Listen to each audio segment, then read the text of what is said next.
왕의 재정 2. 김미진 지음. 왕의 재정 1은 저자가 왕창 빚을 졌다가 성경적 원칙대로 살아내어서 마침내 거부가 된 이야기. 이번 2는 왕의 재정 1의 영향을 받아서 그 원칙대로 성경적 재정의 삶을 살아낸 사람들의 이야기야.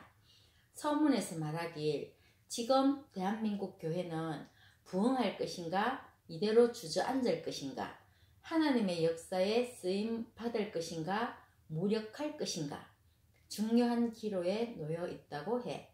내 개인으로 끌어와서 내가 하나님 앞에 쓰임 받을 자로 살 것인지 고민하는 시간이 되었으면 하는 마음이야. 성경 말씀에 근거하여서 재정 원칙을 풀어나가는데 말씀 부분은 생략할게.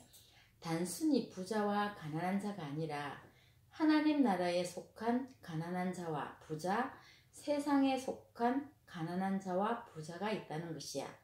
하나님의 부르심을 받은 성빈들인 목사, 선교사들, 그리고 하나님의 사람들에게로 공급되는 재물을 맡은 청지기로서의 성부들, 세상에 속한 속빈과 속부로 나누며 성부의 삶을 살아가는 사람들의 이야기야. 그리고 독자들도 함께 성부로 살자는 이야기지.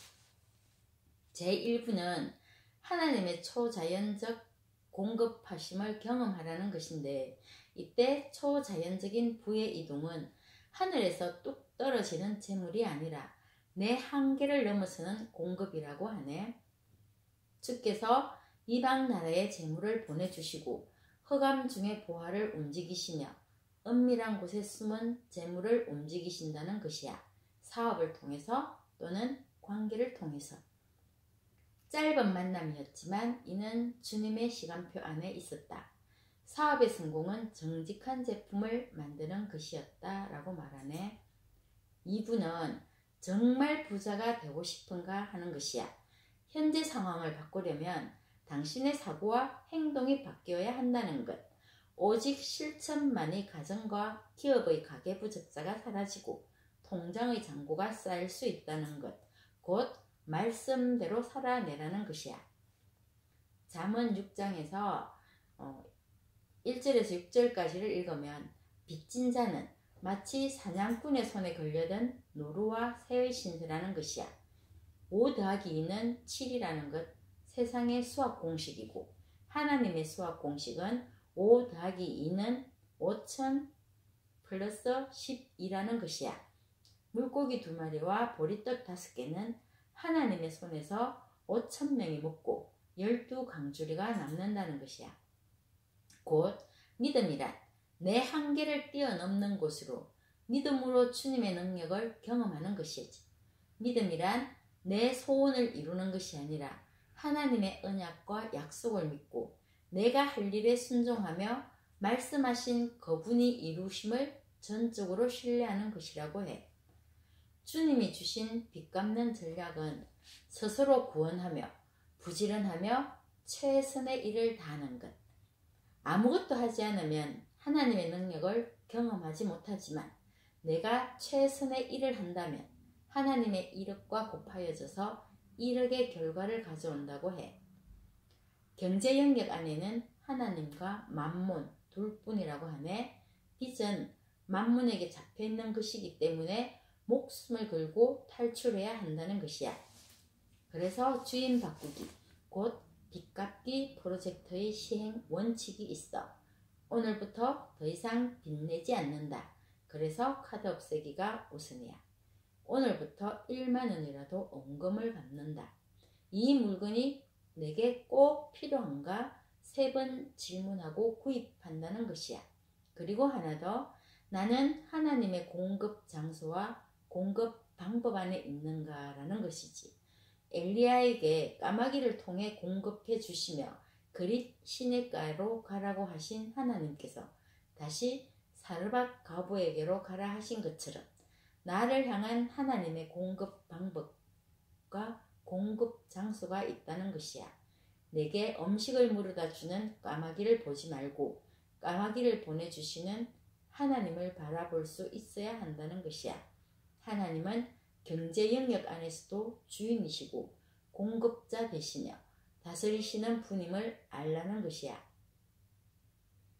믿음으로 사는 삶은 하나님 말씀에 순종하는 행동이 반드시 동반되어야 하나님을 경험하며 신뢰하는 사람으로 바뀐다는 것. 저절로 믿음의 사람이 되지 못하기에 우리는 늘 깨어 있어야 하고 주님 앞에 두렵고 떨리는 마음을 가져야 한다는 것이야. 내 인생의 어느 영역이든지 새로운 감정이 없다면 죽은 신앙인이라고 해. 어제의 기름 부음으로 오늘의 사역을 감당할 수 없기 때문에. 하나님의 일하시는 스타일 3가지가 있다고 하네. 외모가 아니라 중심을 보시는 하나님. 말씀에 순종하는 자를 통해서 일하시는 하나님. 거순종하는 자에게 다음의 걸음을 말씀하신다는 것이야. 하나님께 쓰임받는 사람들의 특징은 주님과 깊은 인격적 만남이 있어서 그분의 사랑을 깊이 경험한 사람, 하나님의 능력과 마주치면 담대한 믿음의 사람으로 하나님을 향해 흔들리지 않는 신뢰를 가진 사람으로 바뀐다는 것, 그리고 개인적으로 하나님을 깊이 만나려면 성경 말씀을 매일 꾸준히 읽고 묵상해야 하는 것, 말씀에 순종하는 삶을 통해 하나님을 경험할 수 있다는 것, 시간을 따로 내어서 세미나, 훈련학교 등을 통해 배우라는 것이야. 결론은 하나님을 아는데 시간을 들여야 한다는 것이야. 그리고 하나님의 능력을 제한하지 말라는 것이 있어. 또 중요한 거, 제단 생활과 장막 생활을 회복하라는 것인데, 만나는 하나님의 은혜의 공급의 시기를 말하고 소산물을 먹는 시기는 남이 심은 것을 내가 먹는 시기라고 해. 소출은 내가 심은 것을 내가 먹는 시기에 있다는 것인데, 이때가 내가 수고한 만큼의 열매가 있고 큰 부가 움직이는 시즌이라고 해. 성경적 사업 성공 조건으로서는 전능하신 이에게 기도하는 것, 청결한 마음과 정직, 부지런할 것, 그리고 아낀다는 것은 불필요한 지출을 줄이라는 것이지 인색함이 아니라는 것을 알아야 한다고. 우리는 아브라함의 씨라고 했는데, 아브라함의 씨란 아브라함의 영적 DNA를 이식하라는 것으로 삶에 있어서는 제단 생활과 장막 생활이야. 제단 생활은 하나님과의 관계이며 하나님 중심의 삶으로 예배, 기도, 교제의 삶을 말하고 믿음과 충성이라는 것, 그리고 장막 생활은 소유와의 관계로 물질을 정직의 자세로 관리하며 재물의 주인은 하나님으로 인정하며 단순하게 사는 삶을 말해. 아브라함과 닮아야 하는 영적인 면에서의 2가지는 믿음과 충성인데, 제단 생활과 장막 생활은 만몬으로부터 자신을 지키는 강력한 힘이라는 것. 속부가 있어 하나님께 인색하고 부정직한 삶으로 재물을 모으는 사람. 성부는 돈을 벌고 쓰는 방법이 성경적이며 청지기의 자세를 가지고 있고 하나님이 재물 얻을 능력을 주셨음을 알고 은혜를 베풀고 주는 사람이야. 인생에 6가지 지침이 있다고 하네. 하나님, 사람, 재물과의 올바른 관계가 필요하다는 것인데, 하나님과의 관계에서는 주님의 주권을 인정하고 범사에 감사하며 하나님의 음성에 순종하기 위해 대가를 지불하라는 것. 사람과의 관계에서는 나 자신에게 또 다른 사람에게 소망의 말만 하라는 것. 분노를 다스리고 사랑으로 사람과 일하라고 해.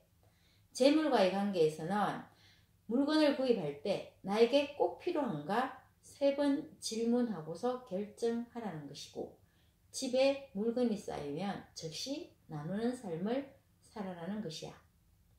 내 손이 짧으냐라고 하신 하나님이시잖아. 우리 속에 사는 다른 인종을 제거하라고 하네. 민수기 11장에 나오는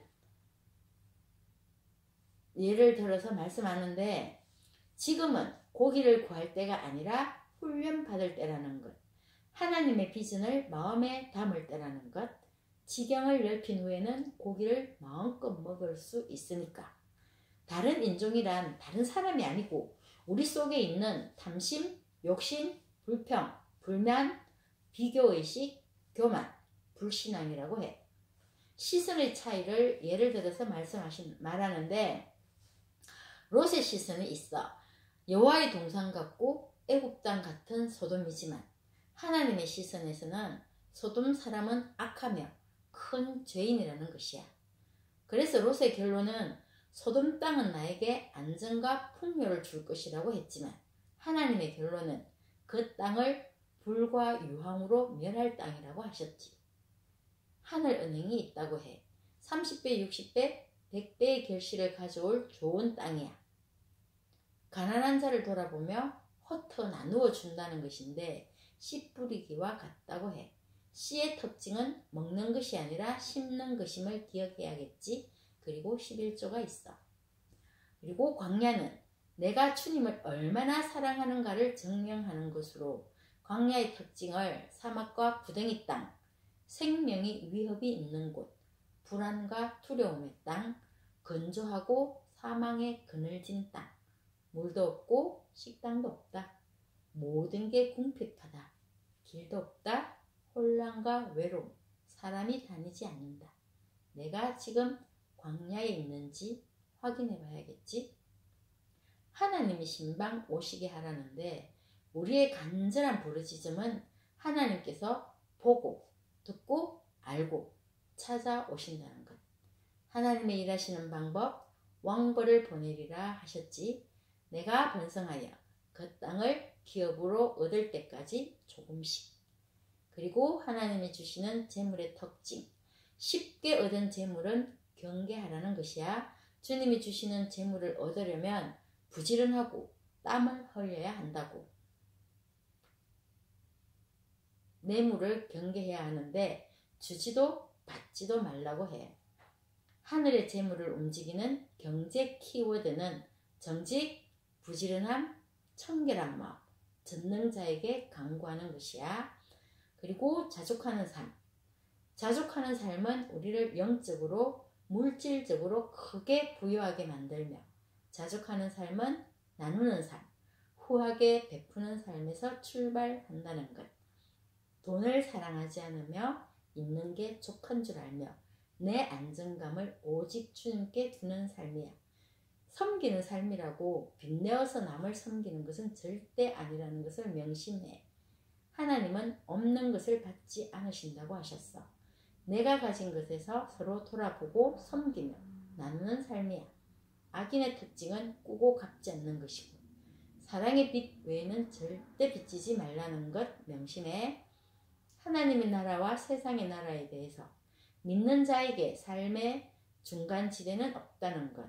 하나님의 말씀을 따라서 믿음으로 살 것인지 교회에는 나가지만 하나님 없는 세상처럼 환경과 돈을 따라 살 것인지 하는 것이야. 지금 빚진 자라면 목숨을 걸고 탈출하라고 거듭 말하네.